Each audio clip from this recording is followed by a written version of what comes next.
Bonjour à tous.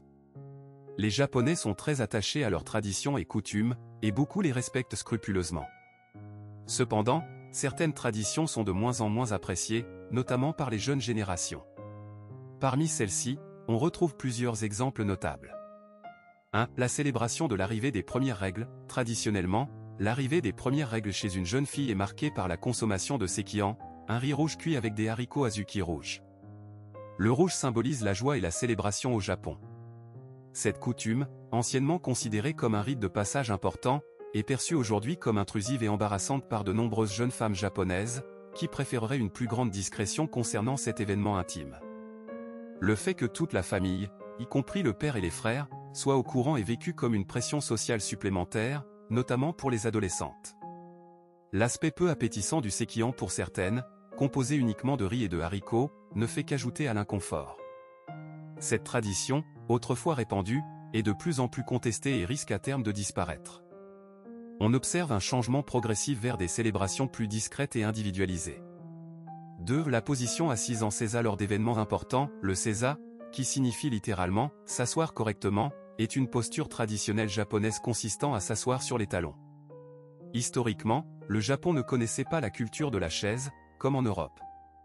De ce fait, lors de cérémonies importantes telles que les mariages et les funérailles, les invités étaient assis par terre, en seiza. Cette position, inconfortable et douloureuse au bout de quelques minutes, même avec un coussin, est de plus en plus remise en question. Bien que la pratique du seiza persiste encore lors de certaines cérémonies traditionnelles, notamment les funérailles, on constate une tendance croissante à l'adoption de sièges, particulièrement pour les personnes âgées ou celles souffrant de problèmes de dos ou de genoux. L'allongement de l'espérance de vie au Japon contribue à ce changement, rendant cette posture de plus en plus difficile à tenir pour une partie significative de la population.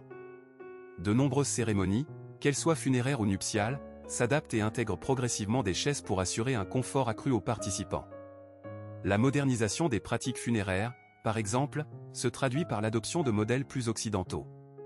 3. L'utilisation obligatoire du sceau personnel pour les documents importants. Au Japon, le hanko, sceau personnel, remplace la signature manuscrite pour la plupart des documents officiels et administratifs. Chaque Japonais possède un hanko unique, gravé sur commande chez un artisan spécialisé, et son utilisation est indispensable pour de nombreuses démarches administratives, mariage, achat immobilier, ouverture de compte bancaire, signature de contrat. L'oubli de son hanko engendre des complications administratives considérables, retardant les procédures et causant des frustrations, particulièrement dans un contexte de travail à distance où l'accès physique au sceau ou à celui d'un supérieur hiérarchique devient problématique. Le manque de flexibilité de ce système, combiné à l'augmentation du télétravail depuis la pandémie de Covid-19, a suscité une demande croissante pour des solutions de signature électronique plus pratiques.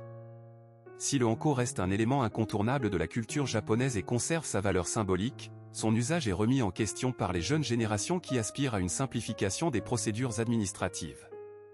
Des initiatives gouvernementales visant à promouvoir la signature électronique sont en cours. 4. La tradition de Ushiwe. Ushiwe est une tradition consistant à rendre une partie des cadeaux reçus lors d'événements importants comme un mariage ou une naissance. Initialement, il s'agissait d'un partage de la joie avec l'entourage, par l'envoi de cadeaux symboliques. Aujourd'hui, la pratique s'est transformée en une obligation sociale impliquant un calcul précis du montant à rendre, souvent équivalent à 50 à 70% de la somme reçue. Pour les jeunes couples, cette pratique est perçue comme une contrainte financière et temporelle supplémentaire. La gestion des retours de cadeaux, notamment le suivi des sommes reçues et le renvoi des contreparties, est une tâche fastidieuse, qui peut s'avérer particulièrement complexe en cas de nombre important d'invités.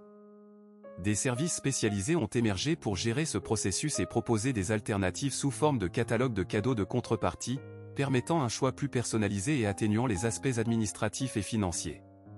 5. Les traditions de Ozebo et du Shujan.